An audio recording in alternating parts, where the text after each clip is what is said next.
having discernment has been one of the hallmark messages that you've been known for, just having discernment about what is true and faithful to the gospel. So if you could just take a quick glance across the landscape of evangelicalism in the United States, what do the next 5 to 25 years look like to you based on what you see in ministries and methods, and what are your concerns? Well, I would answer that a lot of ways, Alex, but first I would say this. There is this growing sort of acquisition of Reformed soteriology among these young guys. And it seems to me that the mood is that if you have a Reformed soteriology, you get a pass on everything else. You can have an Arminian ecclesiology. You can have an Arminian view of evangelism. In other words, how in the world could you have a true Reformed view of the doctrines of grace that relate to salvation and then think that having holes in your jeans and an Abercrombie and Fitch t-shirt and a can of beer in your hand somehow gave you access to the lost? I mean, come on. You know, that is irrelevant to what you're trying to do. So you don't, because you affirm the Calvinistic doctrine of salvation, it seems to me that you can be an Arminian everywhere else you want to be.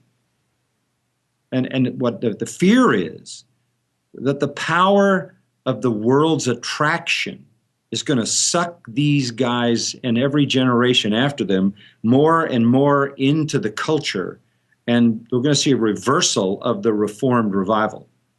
This Reformation has come in strong. This Reformed, I call it a real Reformation of Reformed theology. I go back 25 years, this wasn't around.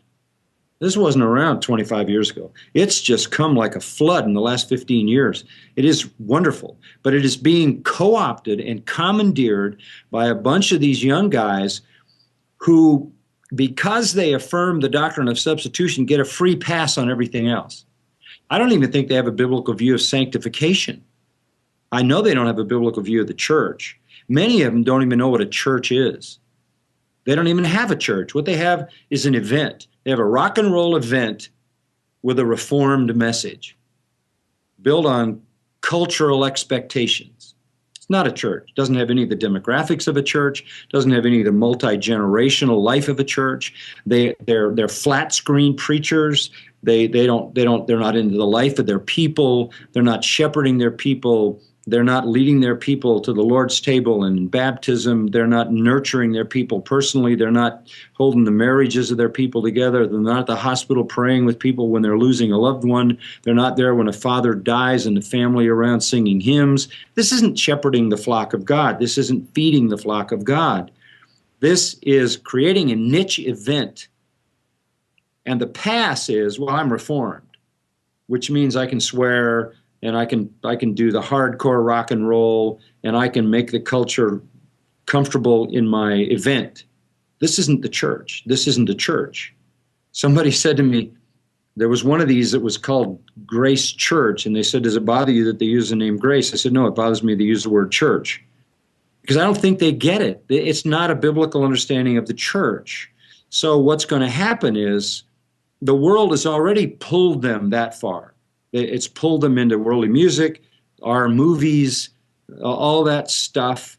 And eventually, I think it'll pull them right away from their theology. I think for the time, it's even macho. I think there's a sense in which even Reformed theology is kind of strong and manly, and it's kind of airtight, and they like that. My fear is that the further this thing goes in trying to accommodate the culture, the less it's going to be able to hang on to that core doctrine. That's what I fear. And even when you have some of the people that are most well known for Reformed theology partner up in conferences with the people who are the most extreme pragmatists. I mean, this is happening. Who would have thought that, say, John Piper would have Rick Warren at a Desiring God conference? Those seem like two completely polar opposites. So I don't know that the heart of this Reformed theology kind of existing freestanding like an island can really survive the pull of the culture, which is attracting these young guys, and which these young guys are using to attract people.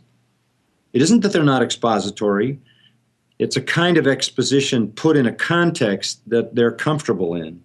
The audience are trying to read. So I don't know what the future looks like. I just think there's a lot of Arminianism mixed into this, that you're not going to reach them unless you adapt this. And I think it's hard to say to that group of people, hate yourself, hate your own life, hate all the things that are precious to you, and come be a slave of Jesus. That I don't know how that message would fly, but that is the message.